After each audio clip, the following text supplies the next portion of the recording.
Vita adds a new way of interacting to bring you closer to the action and makes you feel part of the environment. We've come from a background of being proper hardcore gamers, I suppose. So whilst on one hand we're trying to make the game appealing to a wide audience, it's got to be easy to pick up and play, we're trying to make it something that's really fun to go back to, so the more experienced players have got something to get their teeth into. When you begin the game, you're in the countryside and you've got a couple of levels to choose from. Each of those are kind of showing off different features of the console. When you complete those, you'll unlock extra levels, and eventually you'll unlock all 6 regions and you'll have 30 levels to play with.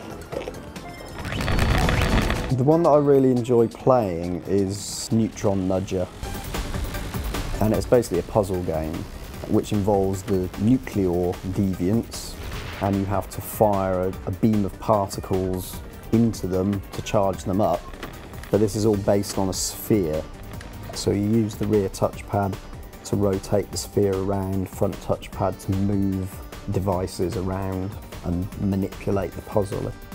It's the tactile thing of feeling like, well, I'm actually rolling this sphere around rather than pressing left on a stick to make it rotate. The game I'm playing now is Rotten Rumble, where we have our little goofy deviant who's trapped in a wrestling arena fighting zombies.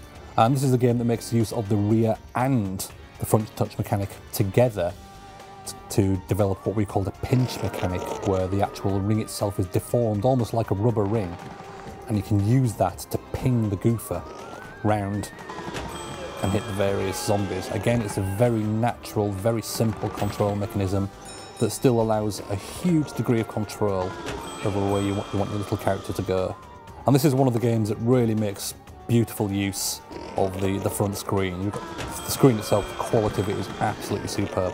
The colours are sharp, it's bright, it's vibrant, and it really does make our games look absolutely fantastic.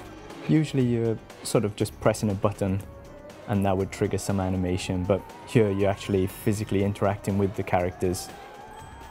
I guess it brings you closer to the action and makes you feel part of the environment. It's certainly got that sense of immediacy. A lot of that's down to the actual power of the Vita, the hardware capabilities it's got. That we can do all of these things in real time, and it's very, very responsive. There is absolutely no lag whatsoever.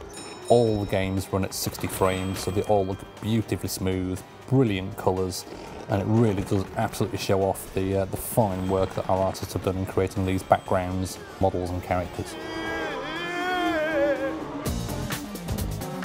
As much as possible, we try to make this a social game. We like to encourage a lot of friendly competition there. You can compete against everybody around the world, and you can also send challenges to your friends. I can send you a challenge because I've got 20,000 points on Botz Blast, and you're travelling on the bus somewhere. If you've got your Wi-Fi enabled, or even your 3G, then that challenge will pop up and it goes straight into the game and you can try and beat my score.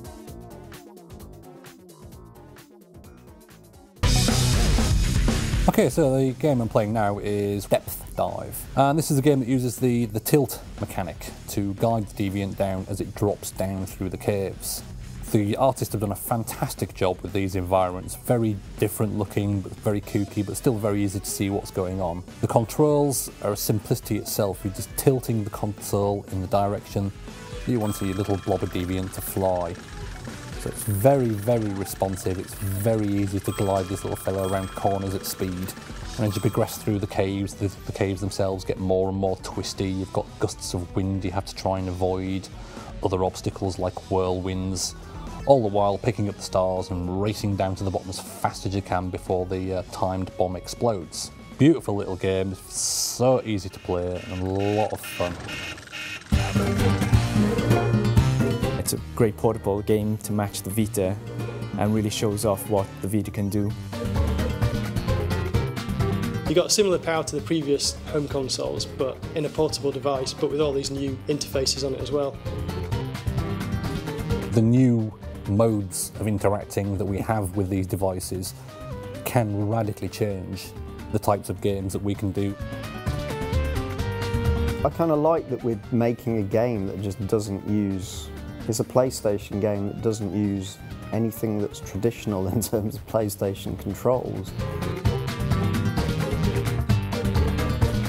It's a more immediate way of interacting with the virtual environments that we create. It's kind of a new era of handheld gaming.